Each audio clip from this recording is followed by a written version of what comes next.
I've been doing PGF stuff the last 8 years, and it's gotten progressively just better every year, right? It's Yeah. grown. The quality of teams obviously show me the money is a game changer. We started that one just after COVID, right? 2021, and the summer one grew, and then it became a fall one in Georgia, a fall one in Florida, and now this upcoming October we've got one in New Jersey. So Oh, it's great. now it's four, you know. Well, it's my favorite tournament to go to. I always Yeah. have a lot of fun there. Yeah, it's long though. 4 days, it's It is. we shifted it this year to Friday, Saturday, Sunday, Monday. So Friday, Saturday, Sunday, Monday. Yeah, because the series, will if it goes 3 games, it'll be over Friday. So that Right. way people don't lose. People were losing a day of recruiting, the way it was now because of the series. But if it ever the last 3 years, it's only gone two. So we've never Right. had to wait that extra day. We've been fortunate. So this year we slid it. No, that's smart. So enough about me. What's up with you? So I have been out of the hospital for about 3 months now, I think. Yeah. And so just, getting back in there with my team. Unfortunately, I'm still not able to be there full time. But when I am, I'm just, my goal is to be a light and to really like bring fun and positive energy to the group. I'm also really focusing on, individual relationships. So just like pulling kids aside, like giving them feedback, like giving them encouragement, just trying to really make sure that like I'm focused on the relationships with the kids because that's the best thing that I can do right now as far as like what I'm going through. Yeah. And then the other cool thing is, so I'm a pitching coach, and like pitching is really my obsession. So I've been doing some studying with, I'm very lucky to know the people that I do know. So I'm studying with like the top pitching coaches in the country who, what we're studying is two different programs called MPE, Motor Preference Experts, and then the second one is Action Types. So these are programs that originated in Europe, and they're very focused on rotational sports like baseball, softball, golf. And so what their goal is basically, well, it's all based on research that everybody's body works differently. So your body has different motor preferences. Gotcha. So everyone's body is going to rotate differently. Everybody's, got different parts of their body that they're more aware of, and you need to kind of like utilize that. Everybody has different like orientation. So like they have better range of motion on one side of their body than the other. I could go on and on, but it's just really cool as a pitching coach because I'm learning how to identify that in athletes. And it's cool because then you don't even need to know like much about the actual activity. Like it helps me teach hitting better. It helps me teach pitching better, overhand throwing. Um, but really like this is going to become in the next couple years the biggest thing for coaches is understanding everybody's different and we cannot cookie cutter players anymore. You have to learn how to work with that player mentally, they're all going to be different, and then physically, they're all going to be different. So when you can identify that, so that's why have you noticed Oklahoma, they do the blue tape on the chest protectors and the catchers?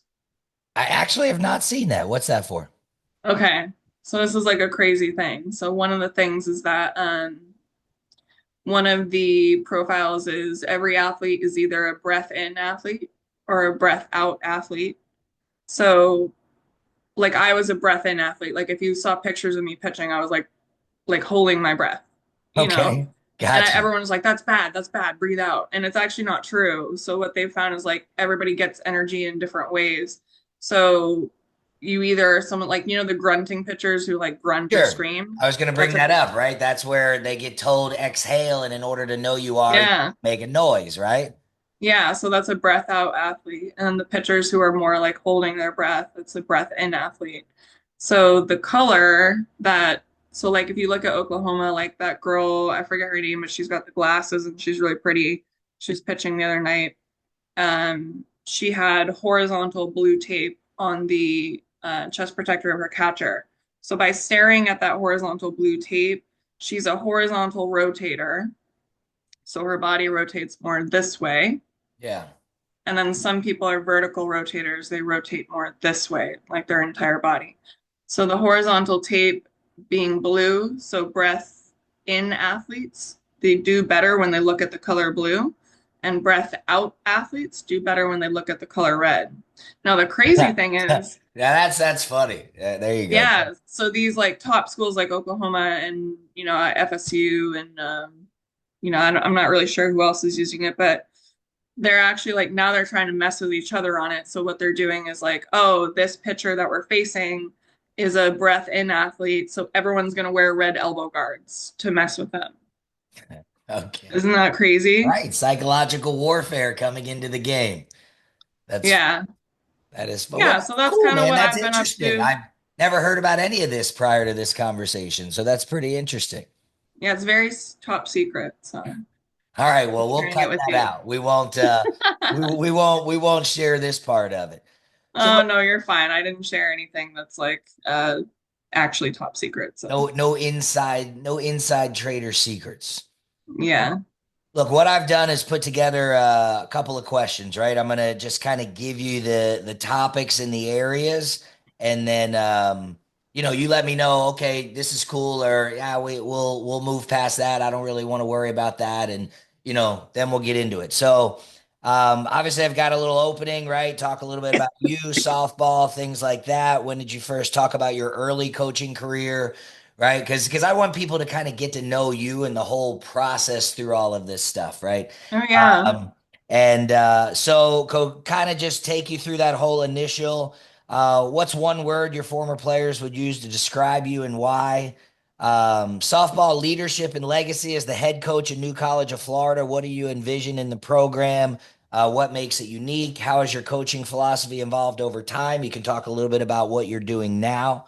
Um, how much are we talking about what's going on? Are we keeping it all happy in softball? Do you want to get into the deep dirt of kind of where you're at and what's going on and what do you want to talk about? Anything. Okay, look, Anything again, you're curious about. again, I'm putting it out there, right? So I just want to make Yeah. sure that we're all comfortable. I've Oh, done I some of these, appreciate haven't done it. enough a lot of these. So cool, right? So then a couple questions about players. What do you hope your players carry with them beyond the game from you, legacy, those kinds of questions. The human side of things. What did it feel like to be told that you had your diagnosis, your cancer? How did that change how you showed up as a coach, a leader, or even as a woman? What do most people not understand about living with what you're going through? What got you out of bed on the hardest days, even getting up this morning to do this interview with me?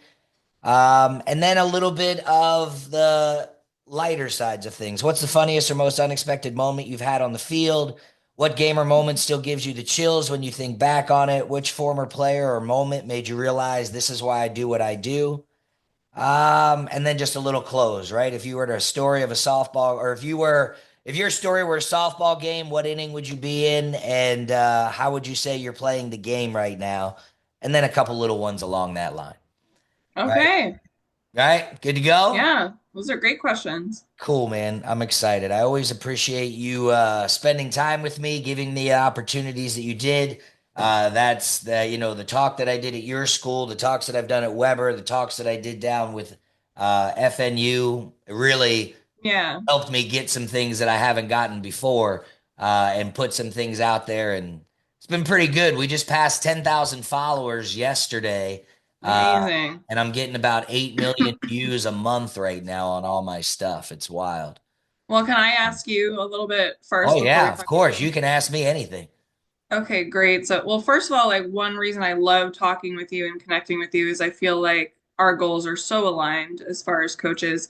And I feel like we've also come from a similar place. Like, I loved your post the other day about, you just completely opened up about how it took so much failure to become a good coach.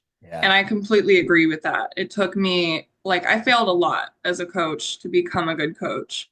But the good thing is like if you can be an accountable person, you can learn really quickly and you can become an incredible mentor in person. So, I guess for you, I'd like to, I'm just curious, like your program's so incredible. It's so unique. I don't know anyone else who's doing this. What are some of the like incredible results that you've seen lately, like specific stories or like things that have surprised you? Sure. Yeah, I mean, we've got so many incredible kids, right? I mean, I could narrow it down to a kid who's in the eighth grade, just got her first little mid-major injury, right? A little burst sack on her kneecap, right? And Um, got her knee all swelled up. She can't walk. It's hard to play. She's been a go-getter. She's a high-running kid. She's one of those kids that if the rules were still the same, schools would probably be offering her already. You know what I'm saying? So a high pressure kid, perfectionist, wants to always be 100%. And the injury really, she felt like she was getting behind. She felt like she wasn't making progress. All of her teammates were playing, sharing all these things. Rankings came out. She didn't get as high as she wanted to.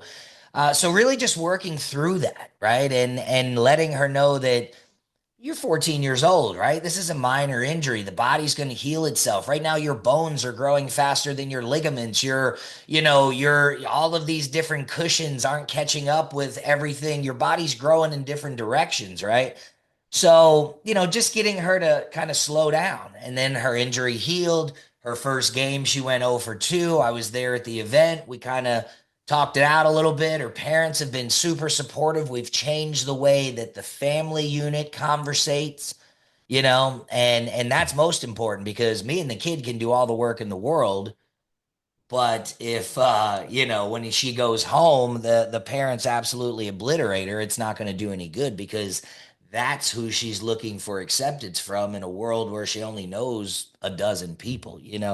So she went 0 for 3, but then the rest of the event she went 11 for 16, got it all together, and we talk. But now, she's a high perfectionist. She's getting to the point where the stakes are getting higher, pressures are getting more. So I don't know. I can't pick out. Well, I've got 20 kids like that we're working through it. And what I've learned, and I'm sure you see this, is, that 14 to 16-year-old age range, like that's where they commit or quit, and 85% of that is the support they get through the failure, right? If you constantly get told you're not good enough, I'm not going to do this, right? But if you constantly get told, I love you, I'm part of your process, I'm here, I understand you're working, the end result is your happiness. So, but you see it. I mean, you see it in the kids that show up, and, you have to kind of refine, what it looks like when you get them. They're now 18 to 22. So, what are you seeing on that end? Well, I just want to comment on one of the biggest mistakes that I see people make and that I made myself is you get, a bursa sac injury isn't actually a serious injury. It's crazy because your knee does swell up like huge and it hurts really bad, but it'll heal in like weeks, right? Yep. But what people will do is they'll get these kind of minor aches and pains and they'll push through it. They'll push through it, and then what happens is it becomes worse and worse and worse. And that's what happened to me my senior year in high school. My shoulder was bothering me, and I was afraid to say something because I was afraid to get benched my senior year. I was afraid if I sat for 2 weeks, I'd never play again, right? So I played through it. I played through it till the point where I couldn't throw anymore, and it turned out that I tore my labrum. Mm. So I still I regret that. That's one of my biggest regrets, right? Had I just rested, that would have protected my college career because I had to deal with that injury throughout my college career as well. So parents and players, especially like you said, you're 14, you have plenty of time. Like if you are hurting, you need to shut down, figure out what's going on, rest, get it all better, and then come back and play. And so I see that at the college level as well, especially like it's super competitive. We have big rosters in the college teams. And, I tell the girls, I'm like, please, like, just rest and let it heal.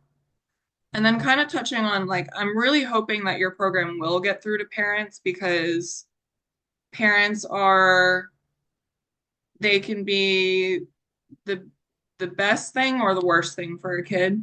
And there's a Right. balance. So like, you've got the parents who coddle their kids and they make excuses like, oh, well, your team, they made a bunch of errors and that's why you didn't do as well. And they'll like, you're teaching your kid to not take accountability and Right. to blame the team.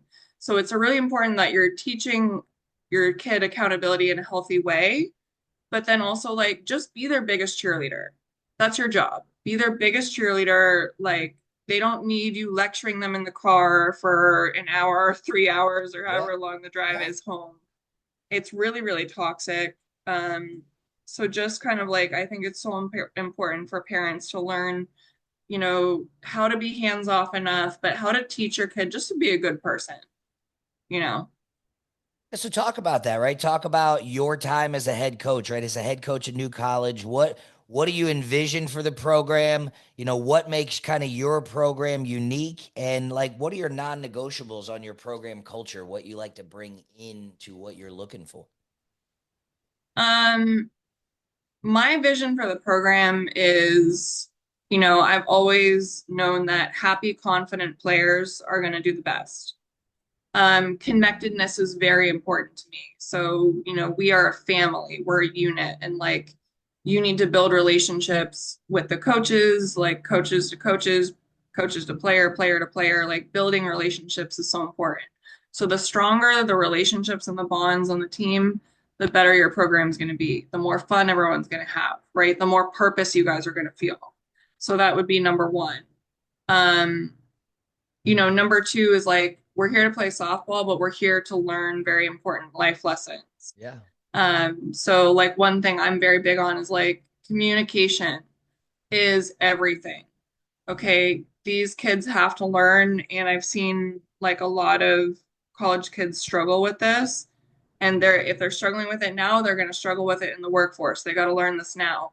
You need to learn how to have difficult conversations, right? And they don't have to be difficult conversations, but you need to learn how to communicate with your coach and say, this is how I'm feeling. Like, I know you guys, we had a girl last year, like, she loves catching, but she had a shoulder problem and she had kind of a weak arm. But we love the kid. And we're like, okay, like, how do we get her on the field? And we kind of had a hole at second base. And we're like, well, how do you feel about playing second base? And she's like, oh, I'll play anywhere you want, which is it is a great attitude to have. But, I talked to her this summer and I could tell I'm like, you don't want to play second base. You want to catch. And I'm like, if you want to catch, you should catch. You should Compete. continue to focus Yeah. on catching. So, last night I went to a high school game and with high school it's tough because you don't have it's not like a travel team where like everyone specializes in like one Right. position. So like one of the girls that like I used to coach and I've been very close with, she's a center fielder. She loves outfield. Well, she's had to step up for her team and play shortstop Yeah. because there's no shortstop. But she doesn't completely feel like herself. She doesn't feel like she's, playing her best because it's not her position. So it's kind of that balance of like, okay, first of all, it's just high school ball, right? So it's like, how do I have fun with this and make the most of this, even though this isn't my primary position? They've got another girl who's catching who is not a catcher. That's like, to me, that's a big, like, you're stepping up big time for your Yeah. team. Like Especially, being, I mean, that depends on what kind of pitcher you have, right? Because it's not oh, easy yeah. either way. You got a kid that's throwing 50 miles an hour, but everything's falling short. Now you got to be the best blocker. You got a kid that's Oh, yeah. throwing, you got a kid that's throwing 63. Now you got to protect your face because you're not used to something coming in that fast at that depth. That's pretty interesting. We've got a freshman who I'm not sure if she was a catcher. She was a catcher because I coach at Tampa Catholic now too. Yeah. And she does a great job. She really does. The kid has gotten so much better over the last 7 weeks. Like she's throwing kids out now. She's because I have that. I have one kid that throws 50, 55. I got another kid that throws 62, and it's different. So that's interesting. Yeah. But okay, so going back to the topic of communication, it's like, um, that's really where I like my biggest frustrations as a head coach is communication issues. Because to me, it's not hard. Like I'm very like out in the open. I'm very upfront. I like to like over communicate because I'd rather do that than people be confused about things. But it's just crazy like how many kids are afraid to like ask questions, How many kids are afraid to say like, "Hey, I'm struggling mentally, emotionally, physically, whatever." Um, how many kids are, it's like just come to your coach and be like, and part of it falls on the coach as well. I think it's important for us to have one-on-ones with the kids and let them know, hey, this is where we see you right now, like this is where we think you excel, this is your improvement areas, like things that you can improve on. You never want to say like things that you're bad at, or Right. you want to be very careful about your Right. word choice, so we call Yeah. them improvement areas. So it's on the coaches as well, but it's like I think I've done very well in life through like my career and, as a softball player by just being so upfront and asking, where do I stand? What do I need to do to get better? What do I need to improve on? What do you think like my biggest strengths are? Like, what do I bring to the team? Just ask questions, right? Communication. And then the other, the not so fun things that I have is non-negotiable for me is discipline, integrity, and respect. So I like to have a very disciplined team. Like everybody is helping grabbing equipment.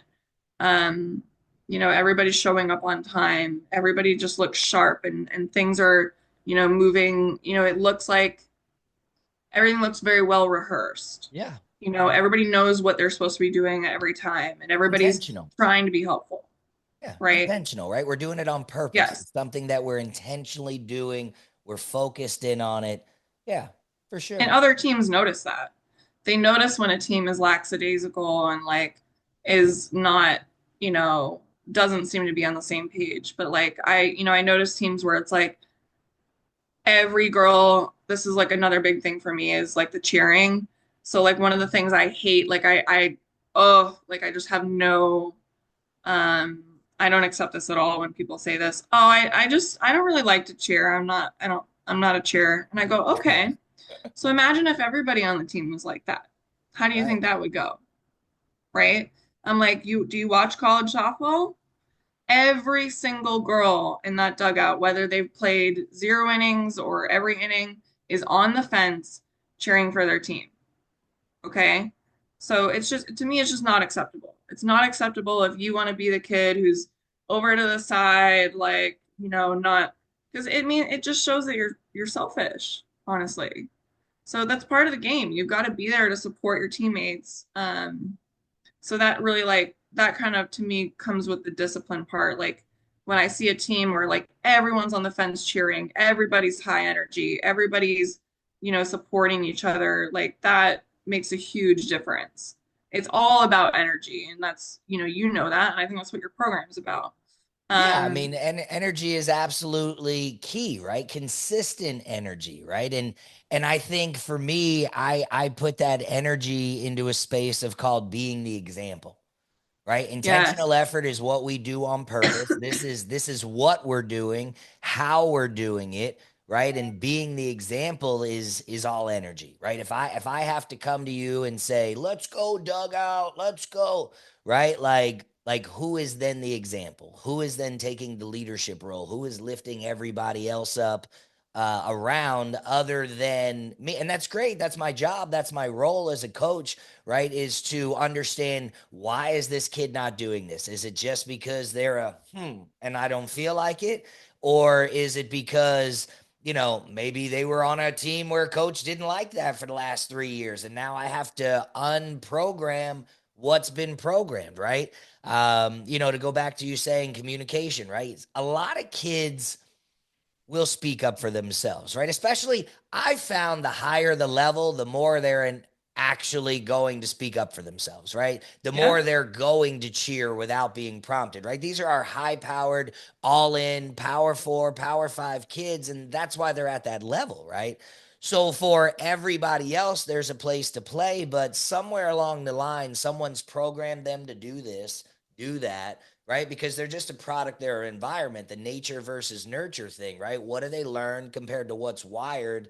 And then when you get them, you got to spend the first 6 months in the fall just deprogramming all of that and building culture each year with new recruits, transferees, kids that then left, went back home, got taken apart all summer for the things that they didn't do in the spring. Now they're coming back and you got to rewire them again, So it's a lot. It's a lot of what you do, right? So talk a little bit about that. Like, how was that, right? The road to becoming a head coach at the college level. Uh, it's so I'm very big on manifestation. It's like I've manifested some crazy stuff in my life. And basically, I got really big into private lessons and then I was coaching high school. And I really just felt like, I have this impact. Like I was seeing the impact I was having on kids. And I was like, I really like need to be in charge of a program because I can build something really special that is very positive and that is about more than just winning. It's about purpose and relationships and all the stuff that I've talked about.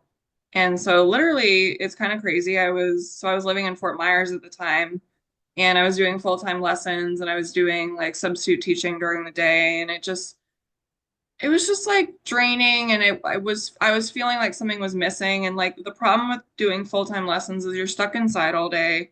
You're working 3 to 10 p.m. And you almost like you really miss out on opportunities to actually be part of the game. Gotcha. So I literally was like, okay, universe, God, I was like, I want to be a head coach, like a full-time head coach, like make a career out of it. I want to be by the ocean every day, and Sarasota would be a nice place to live. Beautiful, I'm right? not kidding. That's Yeah. exactly like what I put out there. Okay. And a week later, my friend sent me the job application for the new college head coaching position. She's like, they're building a new athletics program. She's like, I know the athletic director. So I set up a meeting with him, and a couple of days later, he offered me the position, and I think like 75 people applied for it. And, Wow. the thing with me is like, I wasn't the most experienced or like qualified for the job for sure, but I definitely had the drive and the passion. And like I said, I learned very quickly. So definitely failed at a lot of things in the beginning. Um, I think, I don't know about your experience, but like the first time you become a head coach, it's very easy to let like the power you get a little like, Sure. you let it get to you Yeah, yeah, yeah. sometimes. Yeah. I mean, it's certainly whether it's stress, ability, Yeah, your for team me, it goes was the on a high stress. winning streak, pounding your chest a little bit. I mean, it's all that. Yeah. Sure. I got you. Yeah. I think for me, the biggest thing I struggled with was the stress of building a new program. I didn't have anything to go off of. I had to like figure it all out for myself. And I utilized like, the other coaches in my conference and then some other coaches that I just knew, whether they were JUCO level or D1 level or whatever, asked for their advice, like, and just figured things out. Yeah. Um, and then I think the other like really tough thing about building a new program and being a head coach is finding the right staff. So like I don't know, you Always probably with any business. Yeah. yeah, you Finding the like right people is important. well, you got to Yeah. find people who like have the same values as you and also that you can trust Yeah. because a lot of assistant coaches want your job. Yeah. So Yeah. you have to really watch your back that way, and you have to make sure that you have a coaching staff that, again, like you're on the same page as to what you want for the program. um I think like one thing I do really well as a head coach is making sure that like everyone on my staff has a clear role, and you ask that ahead of time. What are your expectations? What do you want to do? What do you really not want to do? Right. So that everything's balanced out. So it's like, okay, we have like a hitting coach right now. He's amazing. He goes above and beyond. He does all these different charts and like spends tons of one-on-one time with the kids. And I've seen tremendous improvement in their hitting and in their swings and stuff. And we have another coach who, she does catching and outfield, and she's just like this ray of sunshine. She like the girls just like love her. She's someone I just have like nothing bad to say about. She's such a nice person, and she Right. really like knows her stuff, and she does slapping as well. So I really wanted, because I don't really know anything about slapping, so I Sure. really wanted someone who knew about slapping. And then my main assistant coach, you know, she's like tough, like in a good way. You Yeah, know, she's tough and she works really, really hard and we balance each other out like so well. So she's more like I let her like coach third base, like run defense, and then like I call pitches. So I kind of like stick to, I'm the pitching coach, but then I'm really good at like the operations side of things, the organization, planning. Because there's so much, like, people don't realize, especially at the bruh. college level, there's so much planning that goes on, Yeah, whether I it's can like imagine. budgeting, scheduling, meals, communication, just Somewhere all in the there, you're one-on-one. actually coaching too, right? Yeah. Yeah. I mean, and the hard thing, I think you really have to be thick-skinned to be a head coach because, like, you get blamed for everything. Yeah, Everything's your fault. yeah, You yeah. can't make everybody happy. And so it's like if you want to be liked by everybody and you want to be perfect and it's not going to happen as a head Not for coach and you you. have to kind of learn to roll with it. So, and really like believe in yourself and your vision and just the more you can find players and coaches who are aligned with your vision, the easier that part gets. Yeah, I mean, people are the root of everything we do, right? They're the foundation for everything to grow, right? We can only do so much on our own. And then after that, you have to expand and find good people, right? I ran Florida PGF pretty much by myself with a couple of temporary people here, my wife a little bit there. And then 5 years in for the last 3 years, I've had Christine, right? And she's absolutely amazing. And Yeah. somebody that does hold the same value system that I hold and is very well known in the community and respected. And so wherever I am, it's like she's there. Wherever she's at, it's like I'm there. So we have that same little yin and yang. I've got the same thing in my restaurant. Lady's been working me 2.5 years. My general manager Evelyn, like she's just absolutely Oh, amazing. those So nachos, Bill. yeah, I mean, Oh, I love those nachos. we'll have to come down and plan something if you're going to be at the school or something, right? I can always, I mean, it's Yeah. an hour and a half. I don't mind coming down and bringing lunch for sure. So Yeah. let's shift a little bit, right? Let's talk about some life stuff, right? A lot of people know, some people don't know, right? You've got some personal health issues going on with you. Kind of catch everybody up. What's going on? What's going in the world of that side? Where are you at? What's the current Yeah. path? What, like, just catch everybody up. So I was diagnosed 2 years ago. It was like March 19th, 2023. And just something you're like completely not prepared for. And you don't even really know what that means. And I know, And but others don't. So diagnosed with what? I have a rare type of ovarian cancer called mucinous ovarian cancer. So ovarian cancer alone is like known as being pretty deadly. And then this type is even worse just because there's not a lot there's not a ton of research on it. So unfortunately, like what happened to me and what happens to a lot of people is, I was in Fort Myers, which is like not, it's not like a medical hub, is it? So now I'm getting seen in Tampa where there's like, it's one of the best cancer hospitals in the country. They're like one of the top 50 cancer hospitals in the country.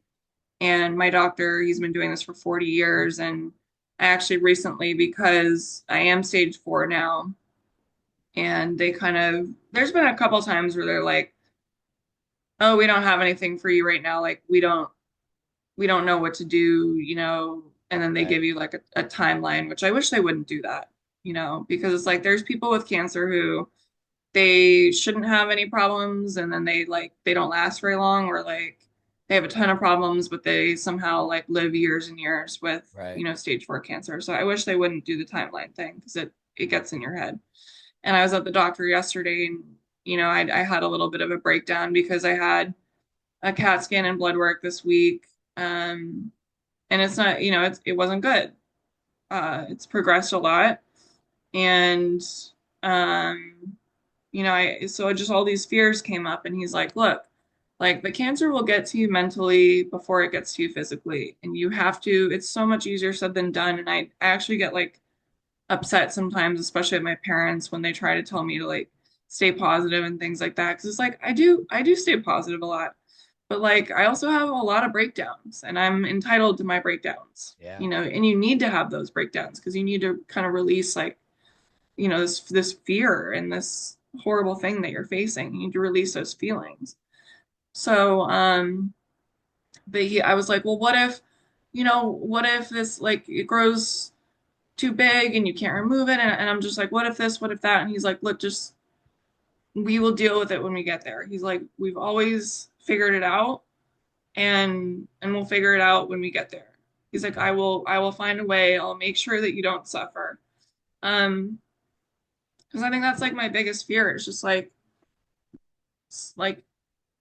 I've seen people where like they're dying and you kind of lose them before they die because Yeah. they're just like suffering so much and they're just like a shell of what they used to be.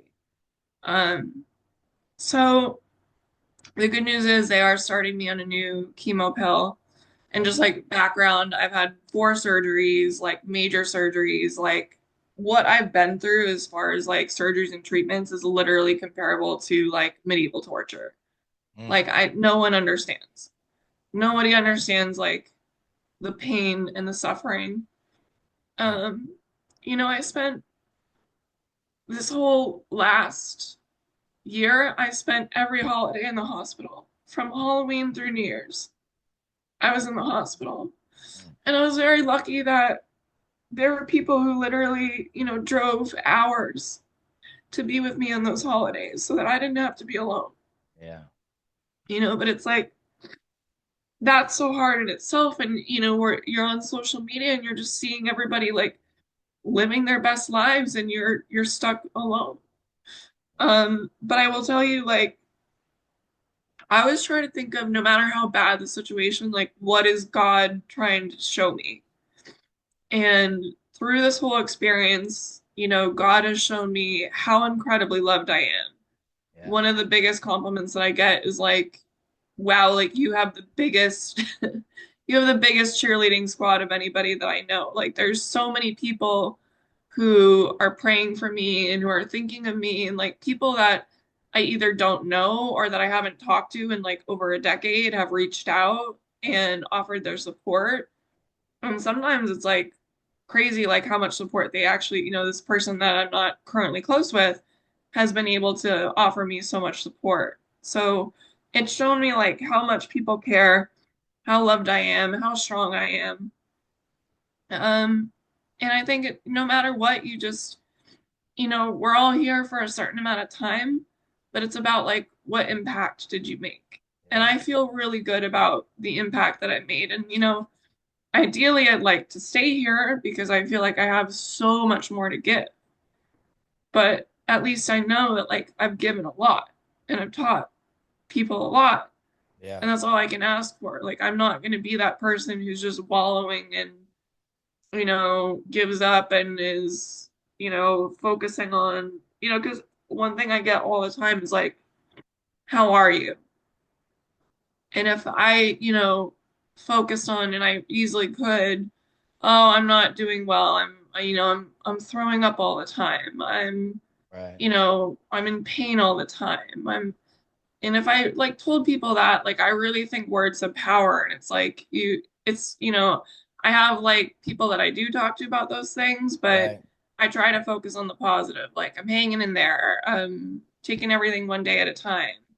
I'm, and I'm trying to have as much fun as I can. Like I've gone to Disney World a couple times. You have been booking. You've been booking. You've been all over. Like your Yeah, energy that's my is goal. you've either got a ton of energy and you're wore out at the end of the day, or you're Yeah, you're fighting, man. I mean, you're going through all of these treatments, all of this stuff. Your body is not cooperating with you, but I see you out on the road. You're here, you're there, you're throwing pitches, you're eating popcorn, like you're doing all of these things that really it is pretty amazing considering, thank right? you. Like what a powerful voice and what a powerful person to show that even till my last day, I'm gonna fight, right? Even Absolutely. until that last moment, because you could be. You could be lying in the bed right now. You could be going, you could not be doing this interview. You could be secluding yourself from the world, and everyone would understand and everyone would be okay with it and everyone would still love you just the same. Right? But you're not, right? You're sharing your face, you're sharing your story, you're sharing your true, deep down emotion, right? And what you're going through. And I think it's going to help a lot of these girls that are, maybe not going through something as severe, but going through something and saying, if she can fight, if coach Yes. can work, if coach can push, if she can go through all of this, knowing that it may, I'm never going to say never, but it may or may not, right? Be here, whenever it is, then certainly, I can get up and take one more swing. I can get up and do one more class. I can get up and know that who I was is not who I'm going to be in the fight and the steps that I'm taking every day, is Yeah. is kind of what's important to where I'm going. So, I'm not going to ask you how you're doing. I know you're doing okay on certain Yeah. moments, right? And other moments, because again, not the same diagnosis. My mother's 66. She's now moved in with me. Yeah. She's battling Alzheimer's. she's battling Alzheimer's. I watch a small piece of her go away every single day. Two Yeah. weeks 2 weeks ago, she couldn't remember my grandmother's husband, but he's been around 20 years. What his name was. She's been making tea for 60 years and couldn't remember how to make a cup of tea the other day. So, those things, those smiles when people come around, and then when you leave, the crying, the panic, the fear. I see all of those things in her. So I Yeah. could imagine, kind of what you're, no clue, but could imagine, right? But what keeps you doing these things though? What makes you go, what? Instead of just curling, I'm fighting, right? What keeps you getting out of bed on the hardest days? You've just had a treatment. You're physically exhausted, right? And you mentioned, I'm gonna switch gears real quick, but you mentioned Tampa. If and when you come to Tampa, I mean that's 20 minutes away. You can get nachos any day of the week, girl. I'll Yes. give I you need something my to take home, nachos. you know. But what gets you Yeah. up in the morning after these hard days? I mean, you're talking about I'm learning new pitching styles. I'm helping kids continue on their journey. Like, girl, talk to me. That's What what keeps you keeps me going? going. So what I really struggled with, and like I think um no one knows what to say or how to like handle like what you're going through or how to help you. And a lot of times people think leaving you alone is the best thing to do, and it's not. Right. I will say like I don't like when people bombard me with questions. That's why like I do update on my Facebook like what I'm going through so that I don't have to answer a million questions all the time. Right. But like when I feel the most fulfilled and the most happy and the most myself, it's when I'm helping others. It's when I'm inspiring others. So if, and what better way to do that than to work with kids? So one thing that I really struggled with is when I came back from the hospital, they were like, I thought, oh, I'm gonna just be able to jump right back in and like be there every day. And I couldn't believe like how weak and sick I still was, and that there were days like there's days I can't do it. I can't make it there. And so they had to kind of like take me out of being in charge. And like I said, like my job now is to focus on the kids and my relationship with the kids and like just like boosting their confidence and like being there for them. Yeah. Um, and that was really, really hard for me. I just, I think one of the hardest things was feeling like I didn't have a purpose anymore. Um, and so I'm like still just trying to figure out like, okay, I'm trying to find my purpose again because it really is in coaching and mentoring. And so the more opportunities I have to do that, the happier I am and the stronger it makes me and the more I want to push forward. So even like, I have pitching students, oh, we don't want to bother you. We don't want to, but like, just Bother one, me. yeah, like you're not bothering me. Like one Right. lesson, like even if it is like physically hard for me, just one lesson makes my whole day. Just that one-on-one time and like helping someone and like, when we do figure out those like cool, unique things for them and Yeah. they have that aha moment, like that's what makes my day. Or like traveling with the team, and we had this great weekend about 2 weeks ago. We went to FMU in Miami, and we played, and so we did like an overnight trip because you play 3 games. So you do one game one day and 2 games the other day. Sure. And one of the coaches couldn't come, so I got to call pitches, and like I got to be Coach Aly again, Yeah.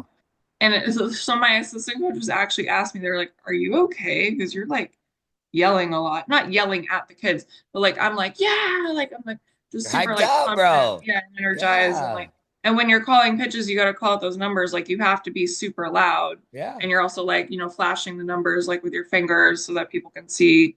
So it takes a lot of energy, but I was very lucky that I had a lot of energy that weekend. Um, but then like afterwards, it takes me like a lot of time to recover after a weekend like that. But I just had like the best weekend and really like had so much fun and just like I just like really connected with the kids that weekend. Like and they hate being called kids because they're in college, but Yeah, but they um are. Right? I call they're them college kids too. kids. They are kids. Like I you're tell not everyone gonna. I didn't become a real adult until I was 28.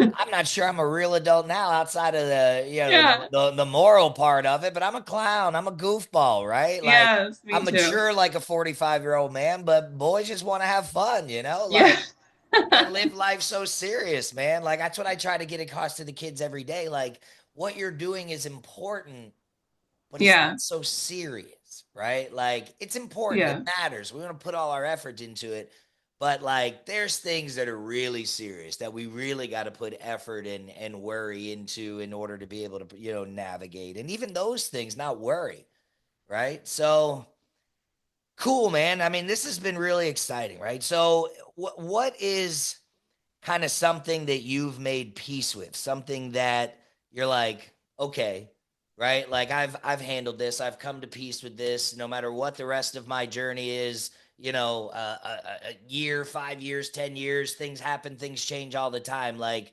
what are you okay with today, knowing what you know right now? Mm. There's a lot I'm still not okay with. Okay. Um, I went to the beach the other day and like I have an open wound on my abdomen from my last surgery because I couldn't eat for 4 months. So I was so malnourished, and just so people don't know, like, oh, you didn't eat for 4 months, how are you still alive? You'd get like this fake IV nutrition. So it keeps you alive, basically. But yeah, I couldn't eat for 4 months. And so healing, like wound healing, has a lot to do with nutrition. So I had this big surgery where they had to like cut me all the way open. Mm, And so just, you have that terrible scar, which is bad enough. Now I have this open wound. okay. And like I didn't even know that that was a thing. So, it's painful, as a woman, like I used to have a really like strong, fit, beautiful body, and like I've had to really mourn my body. I'm lucky I still have my face. You're Very beautiful lucky all that I haven't around, bro. lost my hair. Listen, I'm gonna stop you for a second. You're beautiful all around, right? Beauty is Oh, thank beauty is you. subjective and objective. One person's vision of beauty is, Yeah, another person's vision of not, right? But just your character, your moral compass, your thank you. inner aura and outer aura, and the way that you attract positivity, like I get it. I can't change your body image of yourself, but Yeah, I'm not going to not pause and let you realize that even before I knew all of this about you, even before all this happened, I've known you a while. You've always been, very outgoing, very people are you're a light. People gravitate to you. So oh, thank you. yes, ma'am. Yeah, but yeah, that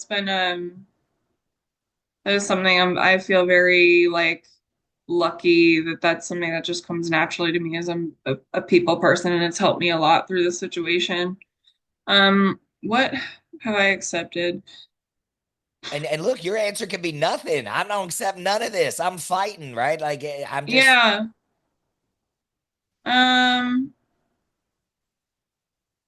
it's really hard. It's hard to accept things. And then like I think the other thing with cancer is it's like, oh my gosh, I can't tell you how many softball dads have messaged me.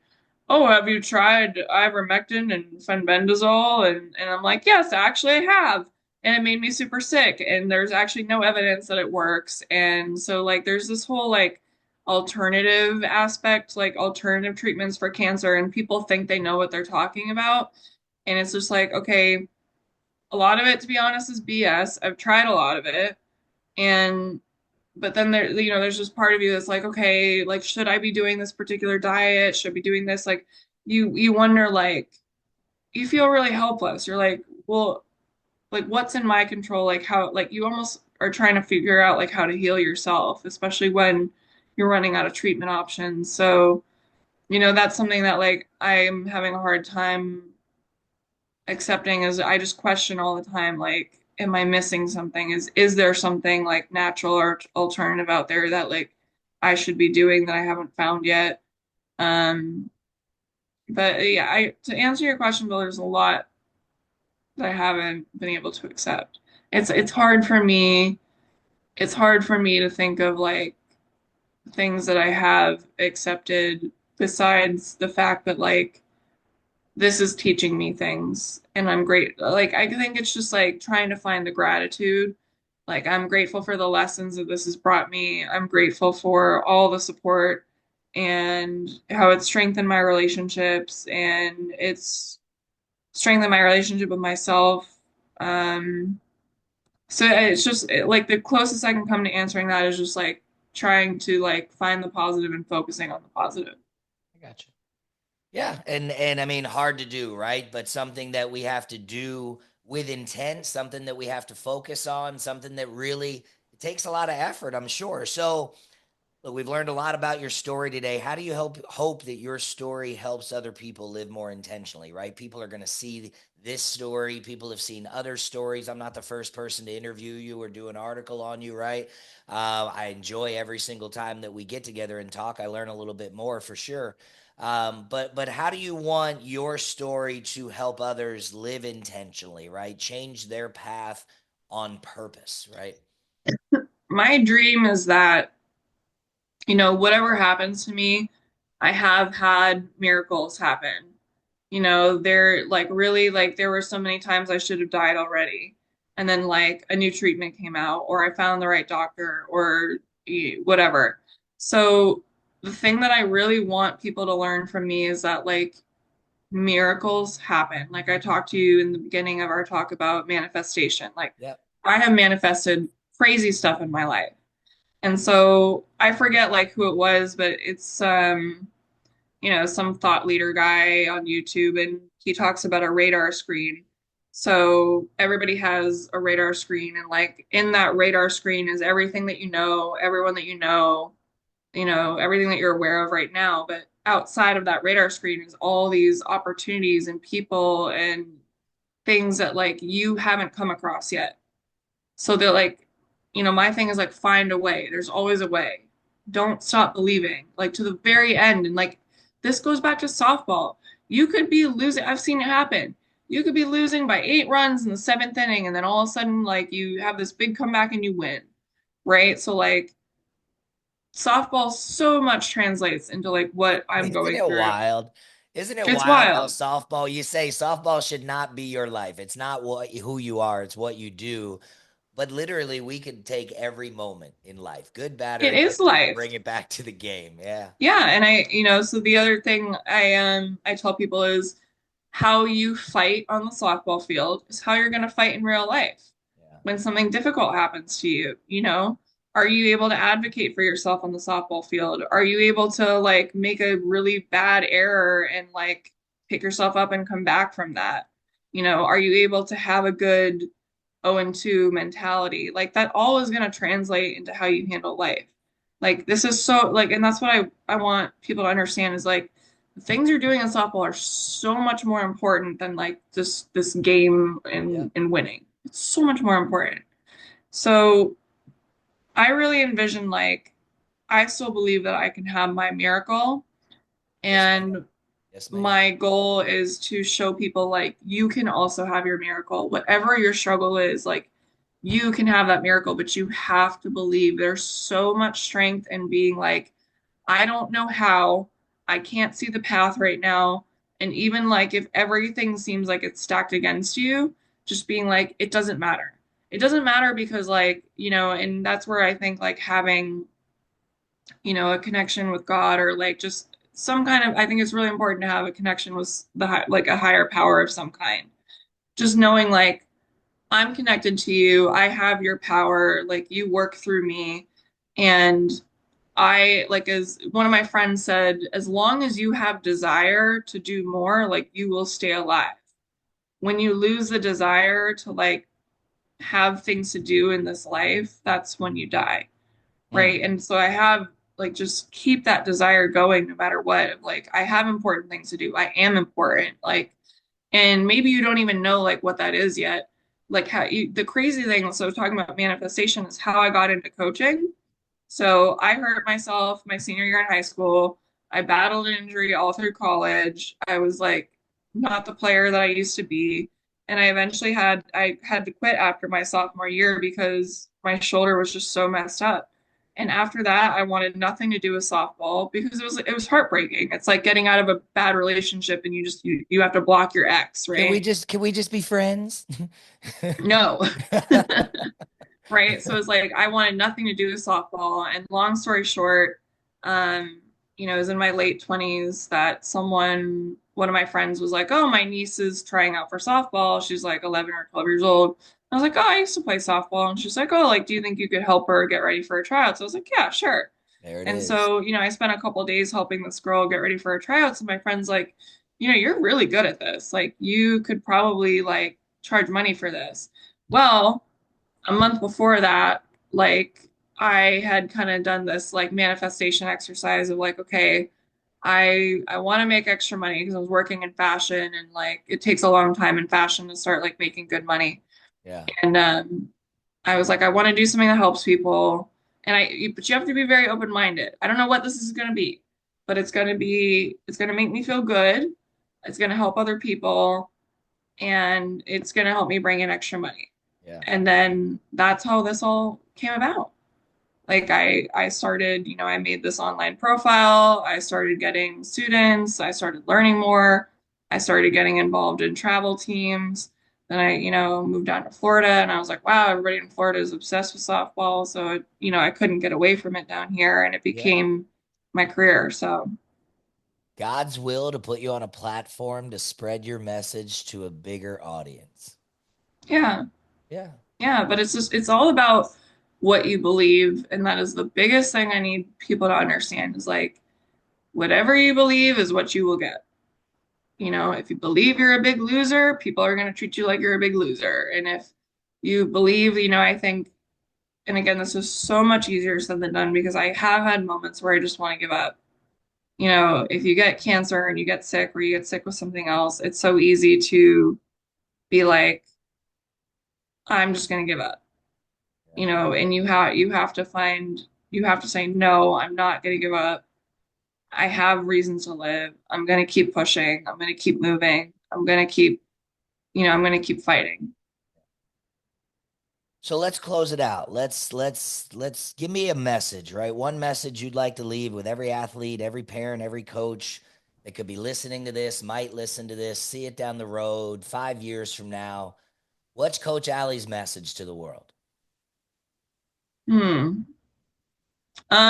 Your relationship with yourself will reflect back in everything that you do. It'll reflect back in your relationships with other people. It'll reflect back in the work that you do. It'll reflect in how you handle life and how you view life. So the most important thing that you can do in life, regardless of what your passion is or what you do, is building a really great relationship with yourself. And it's like, okay, well, how do you do that? You treat yourself the way you would treat your best friend. It's that simple. Mm, You know, you'd want a best friend to be honest with you. You'd want them to be your cheerleader. You'd want them to push you and challenge you and it's just learn how to be your own best friend. If you can learn how to be your own best friend and have a great relationship with yourself, all of your relationships will get better. The work that you do will get better. Your perspective will get better. Everything will get better. So it all comes with like go within first. Fix everything in here first. Not fix, but work on it. Yeah. 60 for me. Yeah. Oh man, because that's what happens, right? Like people try to go outward and fix everybody else, thinking that that will give them peace, that that will give them a sense of purpose because I'm doing something, right? And I Or call they that want other people to validate them. right. Like, thank you. You did so great, right? And there's very little in that, right? I mean, a husband finds joy in taking care of his wife, a wife finds joy in taking care of their husband, their kids, things like that, but there's no long-term fulfillment in that, right? You have to stop moving positive in the wrong direction. It starts with you internally, right? Better me, better them, the better I am for myself, which a lot of people don't do because they think it sounds selfish, right? Yes. They do. And guess what? It's not, right? It's not selfish to take care of yourself so you can be a better person, right? If you were still worried about and I'm not saying you're not, but if your major focus was everybody else, you wouldn't have the strength or the energy to worry about yourself right now in your Yeah. biggest time of need. And now people are taking their energy and pouring it into you, which is, hopefully, continuing to keep you going. Well, Coach, listen, I always appreciate our talks. I always appreciate catching up with you. This is an hour of my life that I will watch over and over and over again, and I'm sure take a lesson from it each time that I do. Um, for real, let's get you some nachos. Let's connect. Let's hook up. If Yes. you're at the school doing a lesson, just give me a day or two, right? I'm happy to get down there and connect with you. Obviously, coming up to Tampa, you're probably not going to want to eat after you go to the hospital or anything, but we can find a moment where we get you some capital tacos nachos, right? So, Yes. but look, we got a long time, right? I want you to stay excited as much as you can. I want you to stay focused on you and healing and recovery. Let the world take care of itself. You are a lighthouse in a ocean full of bad stuff, right? Keep being that light and that guide for these young ladies, for these student athletes, and certainly for the rest of the world. So I Yeah. appreciate it. Any final words, final thoughts before I jump off? No, I'm just super grateful to you, and like I also really cherish every time I get to spend time with you and talk to you. And it's just so exciting for me to find people that I'm really aligned with and that are also like super ambitious and like want to help other people and creating these unique things. So I have so much like admiration and respect for you, and I just really Appreciate appreciate that. you giving me the time and just everything you do for me, Bill. So I really appreciate it. Yeah, you are episode number one on my new podcast. So Woo! you are the first one. I've done a couple little hit or miss, but this is going to be pretty consistent. I've set it up to, continue to just be another branch on the tree, and so you will always be number one on the new series, Coach. I appreciate that, and I did that with intent and on purpose. I've Oh, thank enjoyed our you. I've enjoyed our ride and our journey, and I look forward to many more uh notches on the tree. So cool. Yeah. And I get to see you in a couple weeks. So Yes. that'll be great. Very cool. All right. 1 second.